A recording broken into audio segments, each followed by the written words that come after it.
Hi, welcome to Math 1101. We will utilize My Math Lab extensively in this course for homework, quizzes, and tests. In order for you to be successful in this course, you will need to be able to navigate through My Math Lab. Today, I'm going to show you how to log into My Math Lab. I'm going to talk to you about the dashboard and the information that will be important for you in this course, and then we are going to complete a homework assignment together. While we log into My Math Lab, we're going to be utilizing a course that is already complete and in session.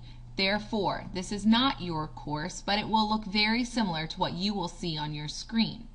With that, please pick an internet browser to log in. Once your internet is open, you are going to be going to www.coursecompass.com.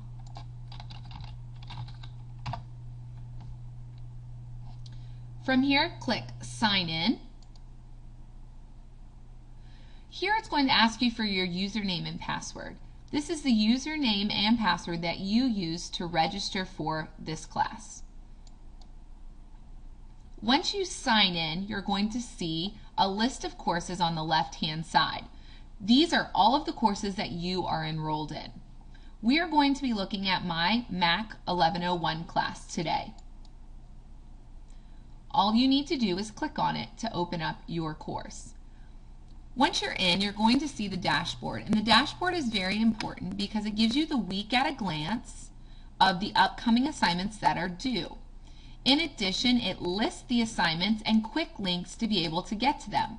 Furthermore, if your professor has an announcement for you, it will be underneath the announcements. The My Results gives you an up-to-date assessment of your course progress. It also tells you your grade in the class.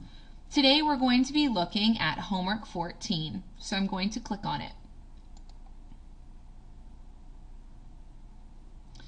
Here you're going to see the homework overview. It's going to tell you how many questions there are and how many you have started. So right now I haven't done any homework, so I'm just going to select the question. You may start with any question that you want. This just happens to be question number 1. Here is the question.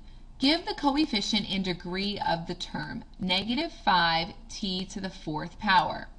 If you notice, the answer box is provided for you, and it wants to know the coefficient of the term is.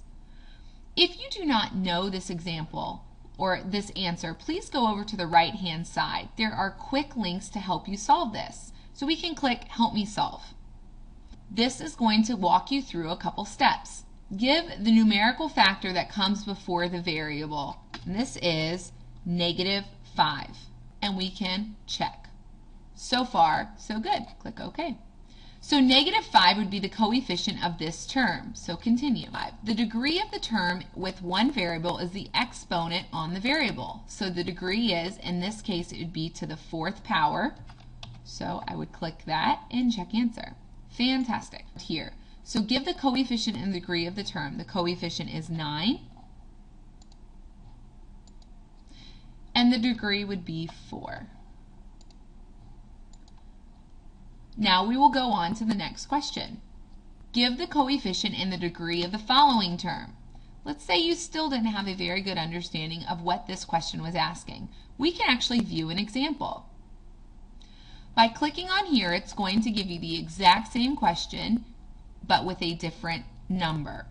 So give the coefficient and degree of the following term, -4. The numerical factor that comes before the variable is -4.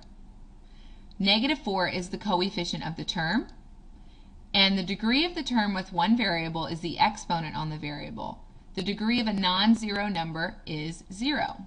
So our coefficient based off of that would be -5. And I just hit enter, and then it wants to know the degree, which we know is 0, and I hit enter. So 2 questions are done. So now we can go to the third.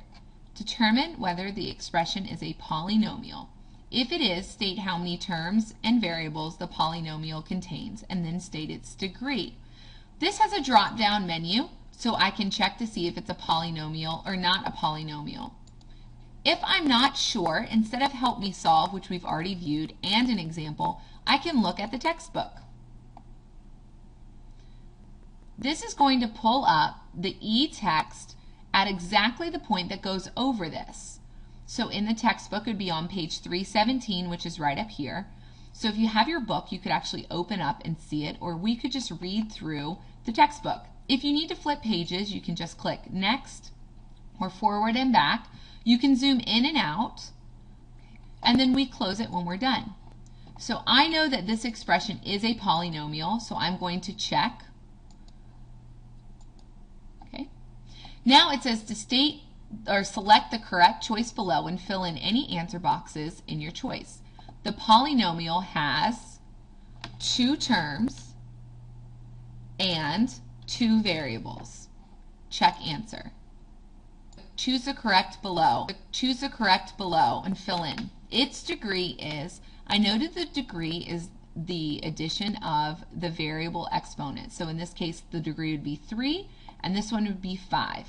Because it's a polynomial, we take the highest. So I can click its degree is 5. That question is complete, and I can move on to the next one. Identify the terms as like or unlike. I know these are like terms. Final check. On questions that are not multiple choice, that you actually have to complete the math for, let me get to one, you will have 2 opportunities to get it correct. So for this one, I'm asked to add. I know that this answer would be negative x plus, and I can look at here and use these, plus 7. And I can close out of here. I'm going to remove this space because it's unnecessary. Now, for the sake of showing you a wrong answer, I'm going to insert 2. Again, this is wrong. Here it comes up with a window that says, I'm sorry, that is not correct. So we'll click Done. I will go back and rework my answer, and I come up with negative x plus 7. Let's check this answer.